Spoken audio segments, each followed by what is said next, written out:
Sendo hoje o dia 15 de outubro de 2017, hein? Outro dia mesmo ali no grupinho era 2010. E nós estamos estudando a Palavra de Deus. E o nosso assunto é a Palavra de Deus, que foi exposta aqui durante a conferência, assim como é todos os domingos, tanto na pregação como em tudo que é feito. Porque a Palavra diz que a Palavra de Deus é viva. E a gente nós deveríamos cair a ficha e acordar e perceber, o próprio Senhor Jesus falou em João 6,63b, as palavras que vos digo são espírito e são vida.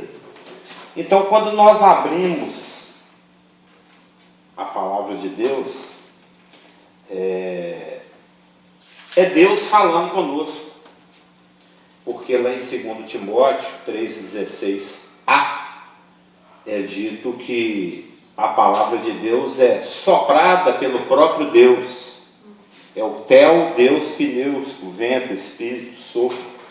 Ou seja, quando nós lemos um versículo na palavra, um trecho na palavra, alguma coisa que esteja prometida, ou ordenada, ou aconselhada na palavra, é o próprio Deus que está falando. Qual foi o versículo que você falou ali, Carlos? Desculpa.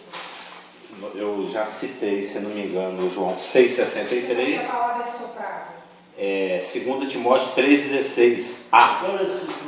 Toda a Escritura é inspirada por Deus e útil para correção, arguição ou repreensão, educação da justiça, ensino, porque é ela que nos aparelha, é ela que nos faz aptos.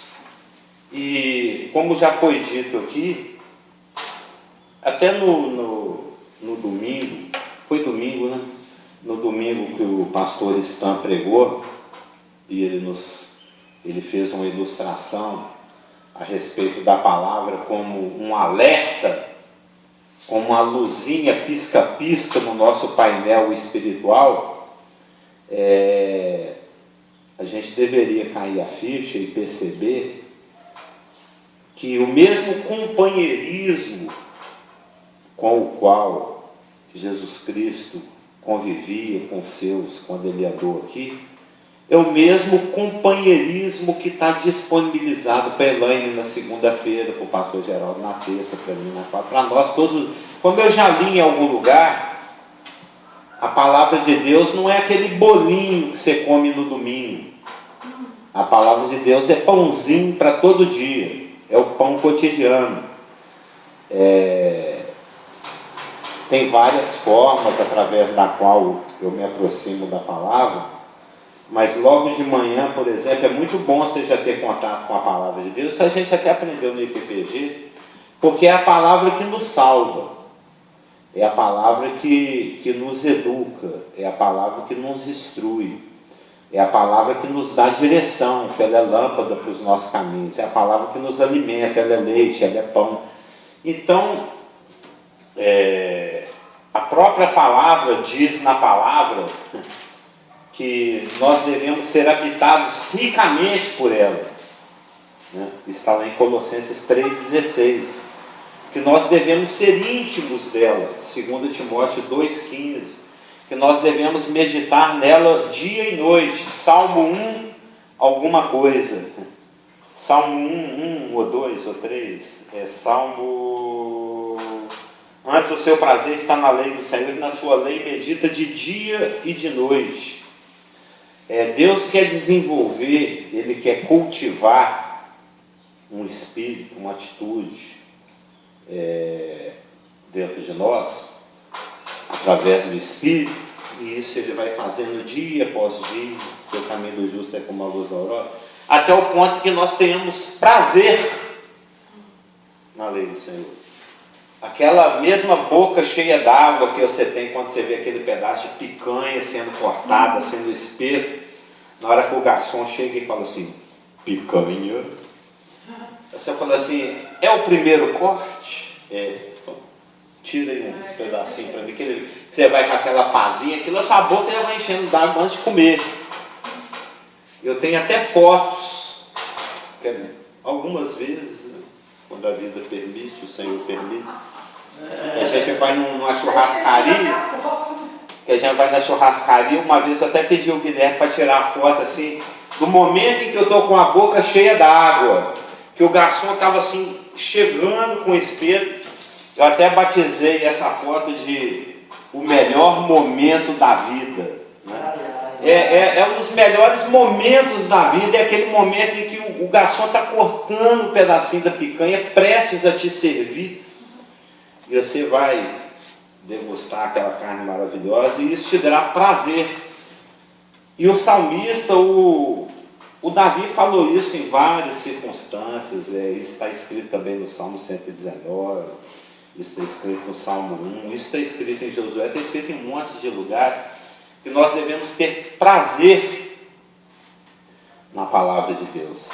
E a palavra de Deus é rica em promessas de sucesso, não dessa forma como eles pregam, de sucesso, de bem-aventurança, de longevidade, de benefícios práticos,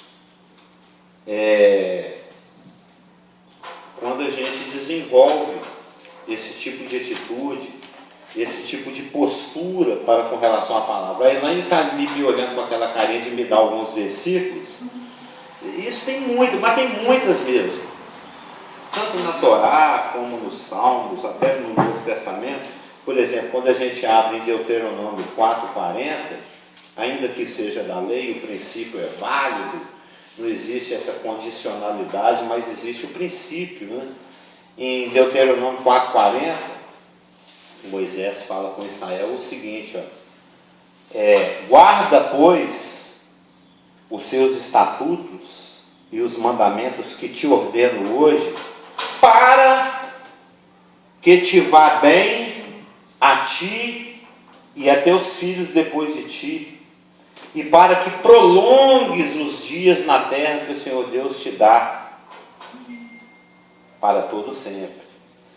Quando você vai em Josué, por exemplo, também, logo na sequência aí, já está pertinho, em Josué 1, o pastor já pregou esse versículo 1.839.734 vezes, em Josué 1, e é um versículo para ser lembrado sempre mesmo, porque o próprio versículo fala disso. Não cesses de falar, né? O pastor obedece esse versículo, ele não para de falar nesse versículo. Todo ano ele prega esse versículo, e é bom que pregue mesmo, porque a gente é burro, a gente é esquecido. Já pensou se a palavra de Deus não tivesse sido escrita, se dependesse só da fidelidade dos pais passar isso para os filhos verbalmente? Muito conteúdo provavelmente já teria sido. Não, além de perder, ia ser uma interpretação a cada geração. É só ver lá o livro de Juízes, né? O telefone sem fio ali não ia funcionar. Outro dia eu vi isso, eu vi o livro de Juízes na minha vida, porque tem coisas que os nossos pais tentam nos ensinar, e a gente é adolescente burrão, a gente bate a cabeça e não escuta, aí apanha para aprender. Aí depois a gente vê outras gerações chegando, a gente tenta passar isso para eles, eles também não escutam, do mesmo jeito que a gente não escutou. E os filhos deles não vão escutá-los, e os netos não vão escutar os filhos deles, porque é a nossa característica. E ainda existe todo um sistema empenhado em nos afastar da palavra, em roubar a palavra, em deturpar a palavra, em cegar-nos para a palavra. Então, o Josué falou, não cesses de falar deste livro da lei, antes medita nele dia e noite, para que tenhas cuidado de fazer segundo tudo quanto nele está escrito. E então, aí vem a benécia, a consequência, cheio de pernilongo, né? Esse calor. Então farás prosperar o teu caminho e serás bem sucedido. Eu estou aqui também com uma, só para não falar que é só o Velho Testamento, tem vários outros. Nós temos aqui Tiago Tiago 1, 25, muito conhecido, onde é dito o seguinte: mas aquele que considera atentamente na lei perfeita, lei da liberdade, e nela persevera, não sendo ouvinte negligente, mas operoso praticante, esse será bem-aventurado no que realizar.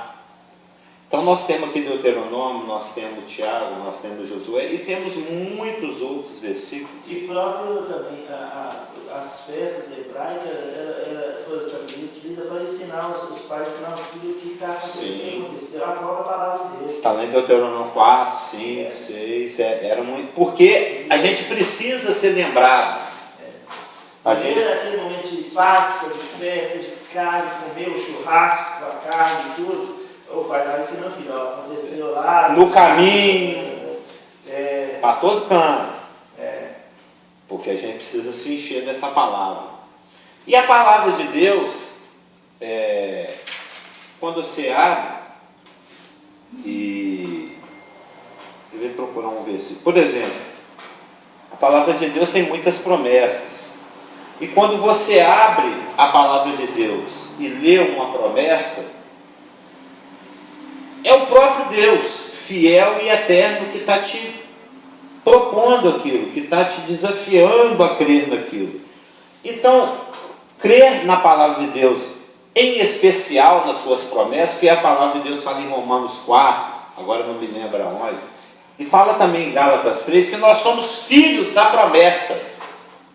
Está na nossa genética espiritual, está no nosso DNA cristão,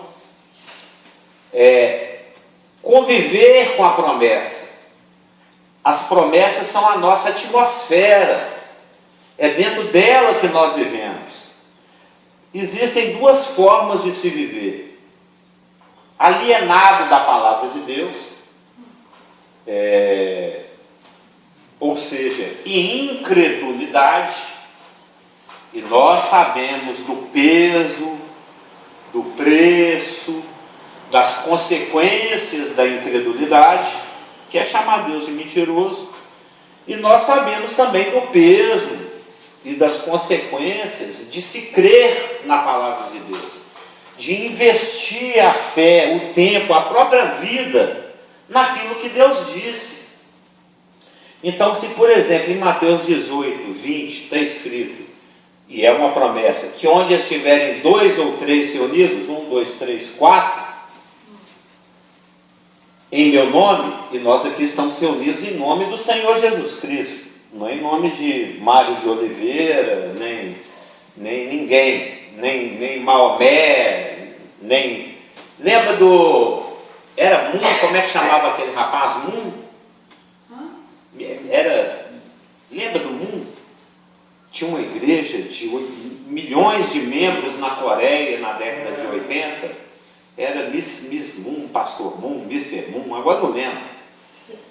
Não é no nome dele, que nós estamos reunidos aqui em nome de Jesus Cristo, o Ramachê Ben Davi, o Filho de Deus. Então, se Mateus 18, 20 é verdade, se Jesus Cristo não é mentiroso, e se Deus cumpre o que Ele fala, e tudo isso é verdade, então Jesus Cristo está aqui agora nesse momento. Porque a palavra, Ele prometeu que onde estiverem 2 ou 3 reunidos em meu nome, Ele estou no meio deles. Então nós devemos viver com essas convicções.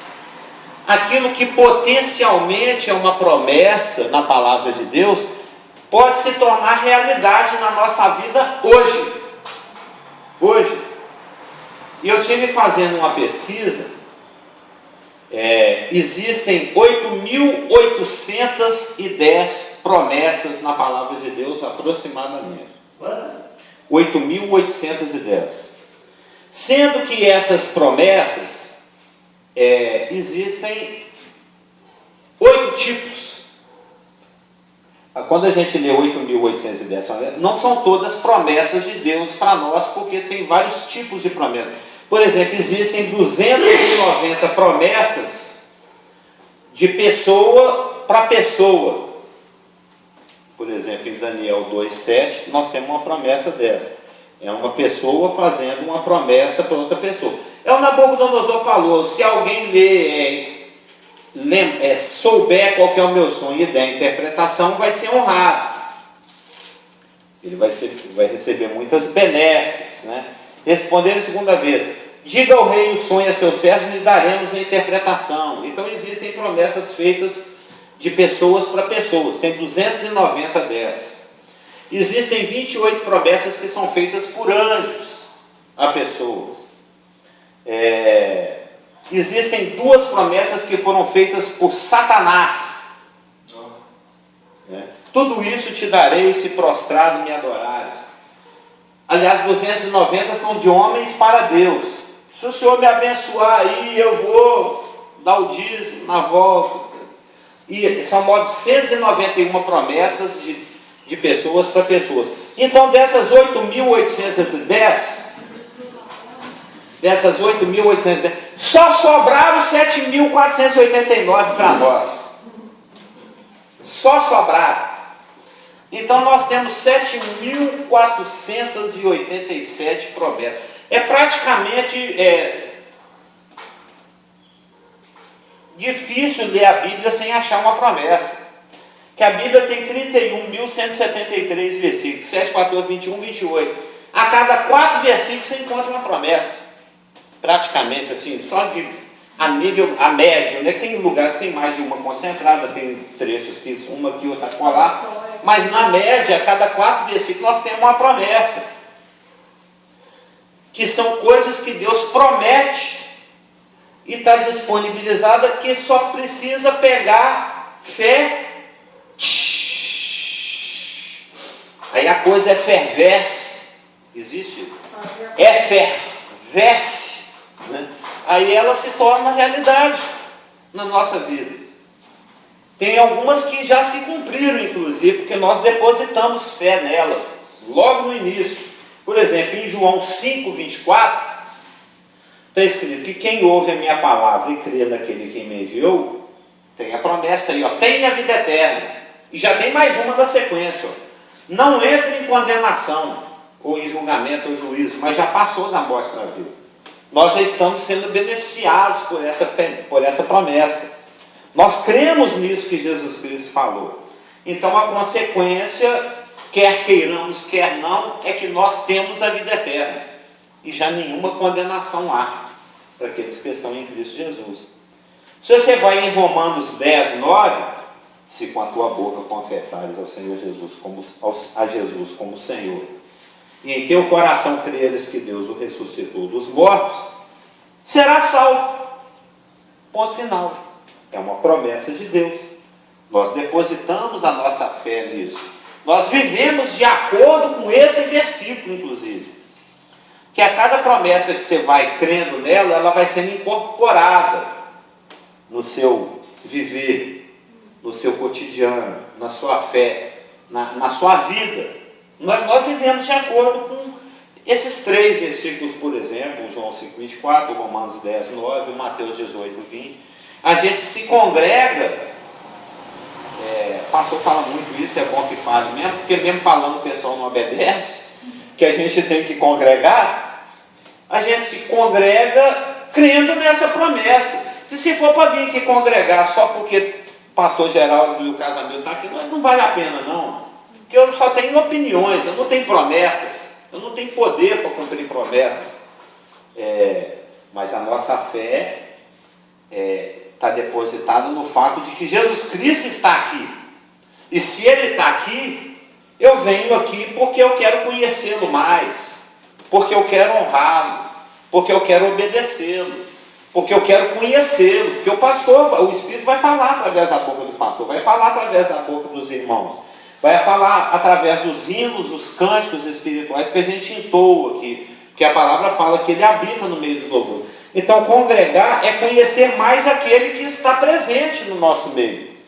Nós vamos aqui adorá-lo, nós vamos honrá-lo, obedecê-lo, baseado em uma promessa.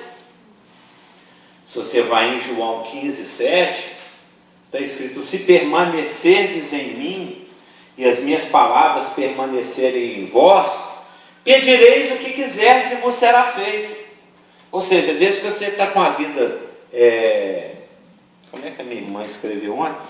Sempre tem um toquezinho de arminianismo na coisa, né? É que a gente, vocês também devem participar de vários grupos familiares, né? Que fica silenciado. Que é tanto bom dia. Eu tenho um grupo de primos aqui que tem uns 40 primos. São os primos juntos. A primaiada. Então de manhã ficava assim, bim, bim, bim, bim, bim, bim, bim, bim, bim. É mó dia mandando florzinha, mandando passarinho, mandando de Deus abençoe seu dia e aquela coisa toda. Então tem que ficar no silêncio, né? Tem aqui os primos por parte de mãe, os primos por parte de pai, os outros primos lá, que é meio primo. Onde é que foi? Foi aqui, tem a da família da Luísa, em que eu postei o seguinte, que a gente vai dando umas cutucadas também, né? Eu falei, nossa, olha lá, já colocaram tanta coisa que no meio de tanta florzinha, eu jogo versículo. O sangue de Jesus Cristo derramado por amor a cada um de nós, em sua obra consumada, isso é o que eu postei, permite que vivamos o hoje como se nunca tivéssemos errado ou pecado em toda a nossa vida. O pessoal lá, quem quiser acordar, acorde, né? João 5,24. Lembrei do pastor Geraldo. Aí uma prima logo me... Como é que? Aí uma prima deu uma coladinha nesse texto, naquele tempo de devolver comentando, e fala assim, desde que tem um coração sempre quebrantado. Tudo bem, ela quer entender assim, porque faz parte mesmo. A santidade, ela cai bem para o santo. Ela cai bem para o santo. Não é? A gente já comentou esse versículo lá nos nossos estudos de quinta-feira. Não é nem legalismo, é uma questão de, talvez ela está querendo dizer de reverência mesmo. Sim, mas não é uma condição. Não é condição. Mas é coerente, é consistente, porque... É consequência, né? É consequência. Não, você lembra que uma vez num dos nossos estudos lá na sua casa, eu falei assim, essa roupa cai super bem na Elaine. Que fala assim que a santidade, ela cai bem no santo, ela convém, ela é o número certinho. Já viu quando a roupa assenta bonitinha assim, não fica, como diz o Braulio, o defunto não é maior, né? Eu já usei muito, aliás, até hoje eu uso muita roupa doada, né? Então muitas vezes o Braulio me zoava. Muitas vezes o Braulio me zoava, que ele me via lá na frente pregando com aquela colarinho enorme, aquela gola aqui no meio do bíceps. Aí no final do estado ele falou assim, o irmão tá achando que o defunto era maior um tiquinho. Por que eu falei isso, etc. Porque cai bem a santidade. Cai bem, a santidade cai bem. Mas não é uma condição. Ela enxerga um pouquinho as coisas dentro assim, de que a gente tem que fazer um pouquinho por onde, né? Mas não é uma promessa de Deus. É Ele que se propõe a nos guardar, como está escrito lá em 1 João. É uma consequência, é lógico que se você está na unção, se você está convivendo bem com Deus, se você está buscando comunhão com Deus, obediência, a palavra isso vai vir como consequência natural, porque o Espírito vai te conduzir a isso. O Espírito vai te conduzir a isso. Então, o que João 15:7 está dizendo, se permanecerdes em mim, as minhas palavras permanecerem em vós, à medida que eu tenho comunhão com Deus, a ponto de discernir os meus caminhos, eu consigo fazer orações bem específicas, que otimizam o meu caminho. Então, se vocês permanecerem em mim, minhas palavras em vós, pedireis o que quiseres, vos será feito. Porque você aí, no mesmo espírito que você anda, é no mesmo espírito que você ouve, é no mesmo espírito que você pede. Fica tudo muito coerente. São promessas de Deus. Em Mateus 6,33 está escrito, buscai primeiro o reino de Deus, o seu reino e a sua justiça, e todas as coisas vos serão acrescentadas. São promessas. Então tem aí 7.487 promessas. Como é que chama aquele trem que tem lá no quinagosto, onde você serve a comida? Estufa. Uma estufa. O buffet. Nós temos um buffet de 7.487 487 promessas. Sirva-se. Você pode pôr barbecue espiritual, você pode pôr molho rosé, molho de mostarda, você pode pôr figuinho, pode pôr coraçãozinho, pode pôr... Sirva-se. Você pode ser vegetariano espiritual, comer só alface, né? Que a palavra fala que tem uns bobão que só come legume, mas eu como carne. Não fala isso lá? Estolos, tem uma palavra lá no grego. Então são princípios. Como é que eu falei aqui mais na frente?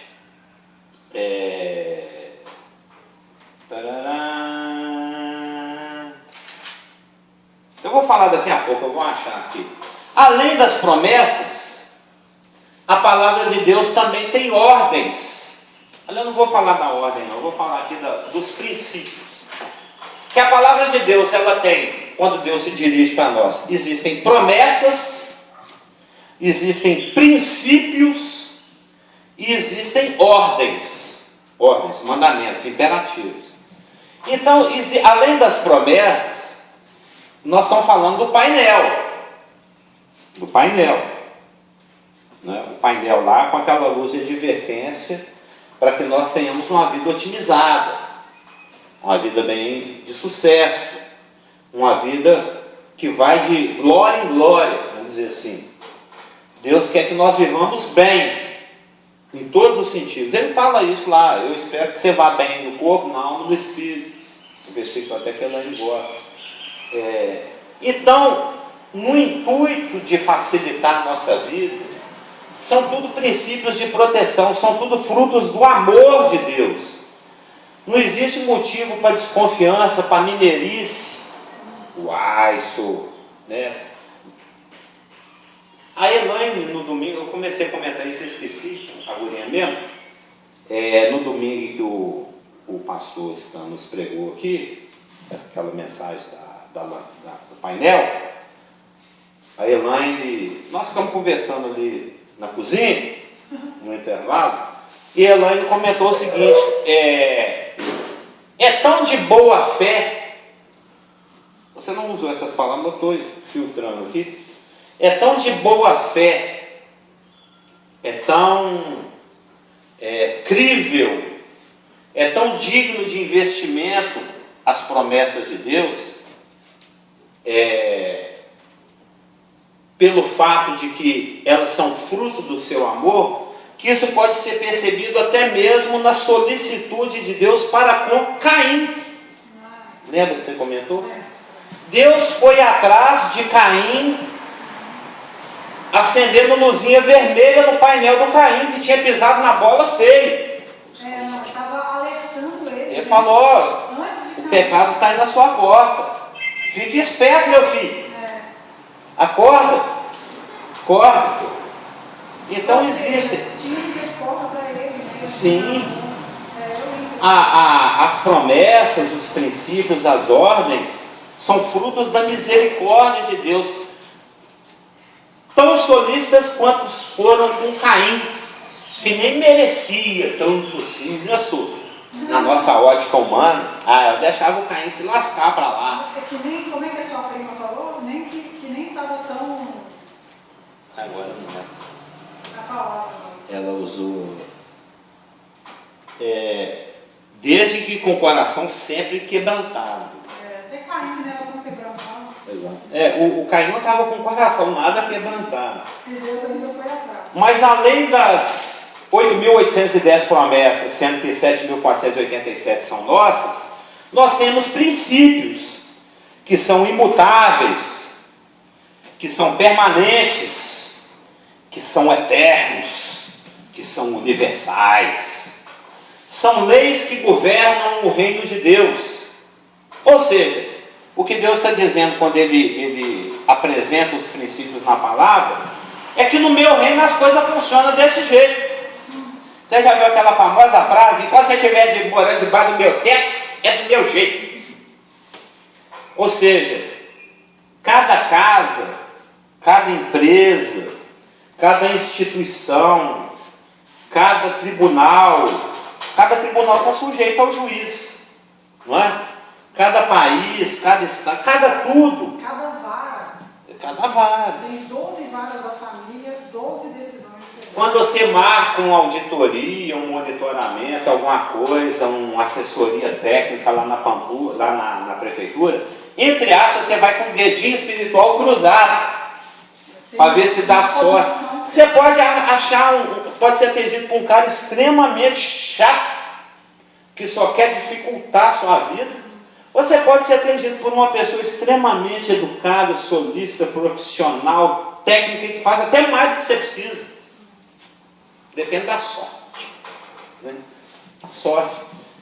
Ou seja, em cada lugar as coisas funcionam. Lembrei do versículo lá, né? Oi? Lembrei do versículo sobre a promessa que para que te vá bem. Sim. Tudo.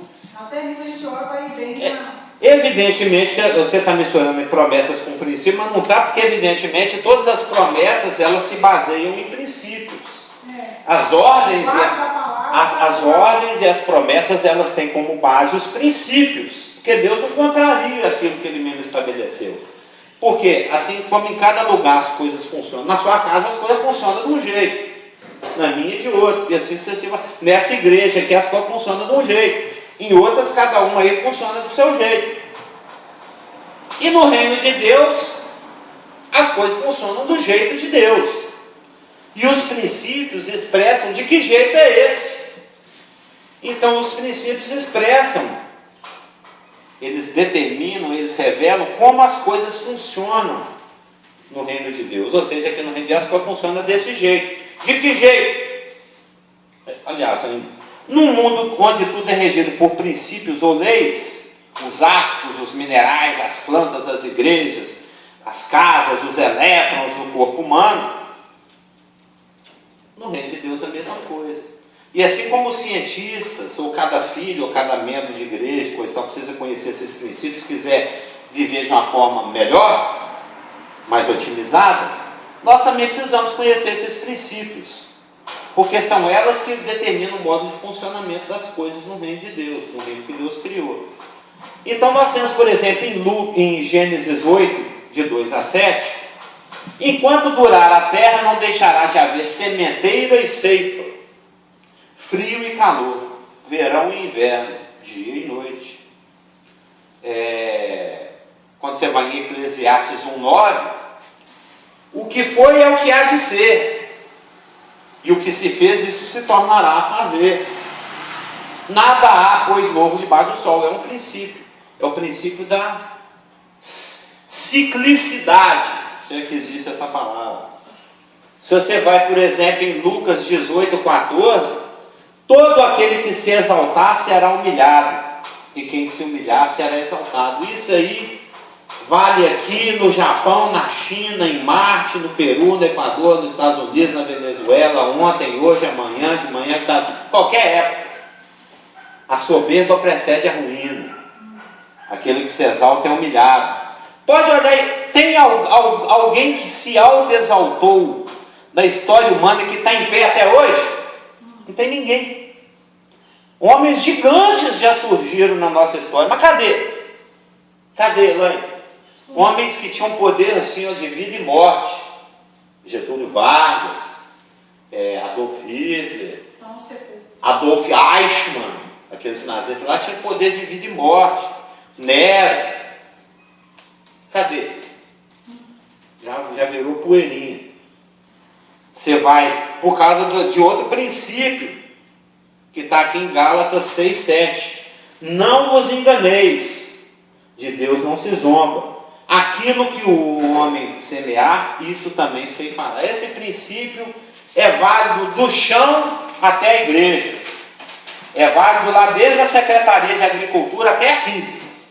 Na nossa vida, na vida do judeu, na vida do gentio, na vida do crente, do descrente, não interessa.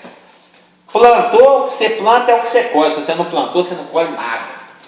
Se você plantar na carne, você colhe corrupção. Se você plantar no espírito, você colhe vida eterna. É princípio universal.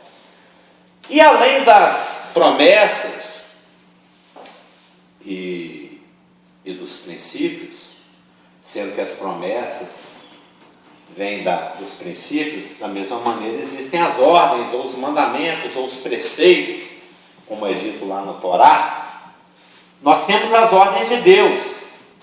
Para provar quem manda, para provar quem é maior, não. Para nos proteger, para nos educar, para nos conduzir de uma forma bem sucedida. É sempre o interesse dele. Por exemplo,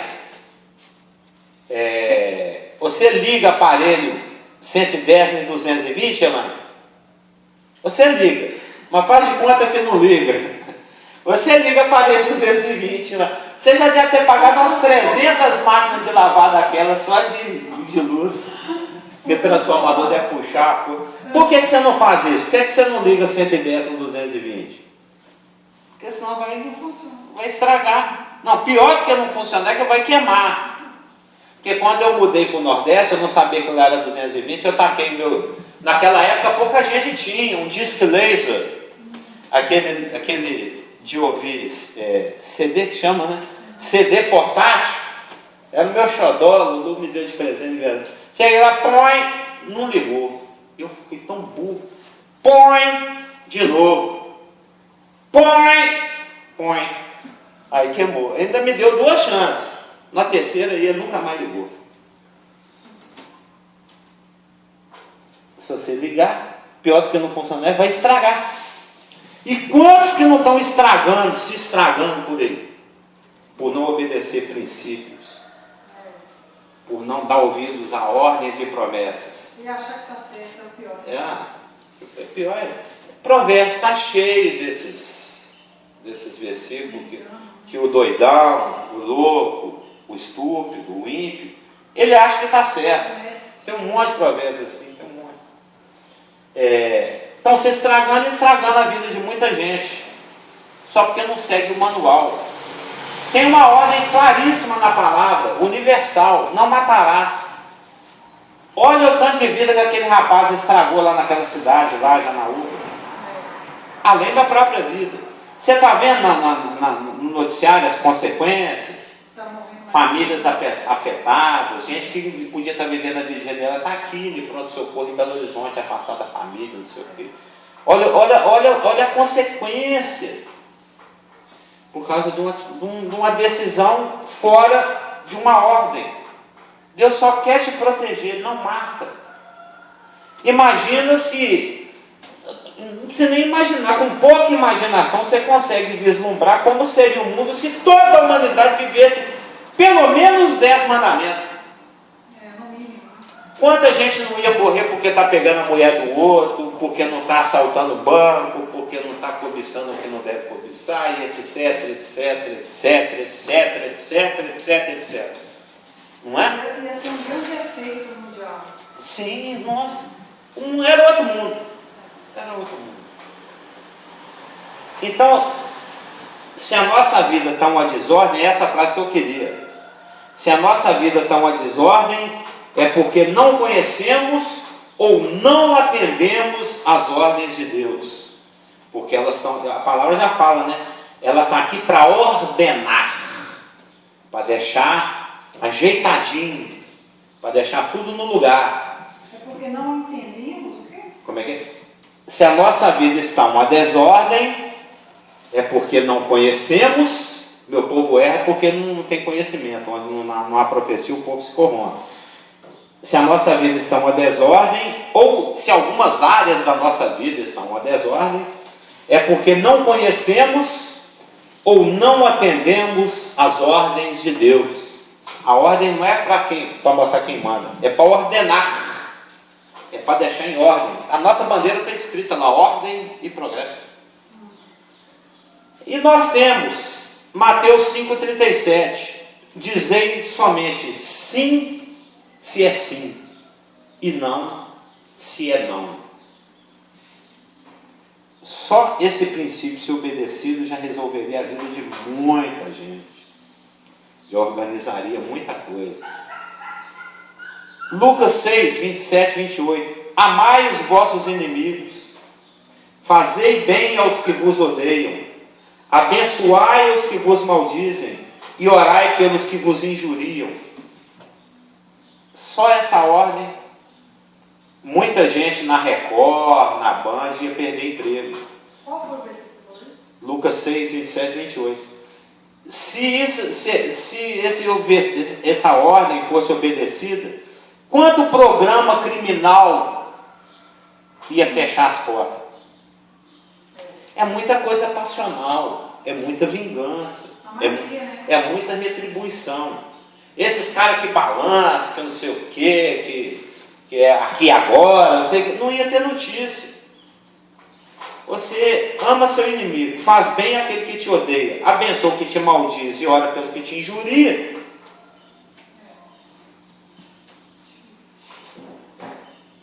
Efésios 4:28. Aquele que furtava, não furte mais.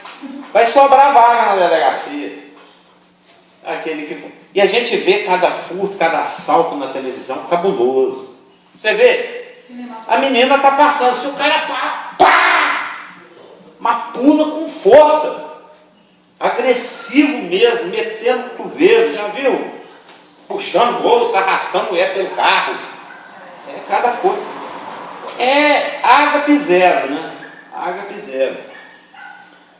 Marcos 16:15. Ide por todo mundo e pregai o evangelho a toda criatura. É uma ordem. Ela é mais específica para a igreja. E para fechar, que eu creio que está dando tempo, não sei, acho que já deu 10 para não sei o que aqui, já são 2, acabar aqui agora 10 horas.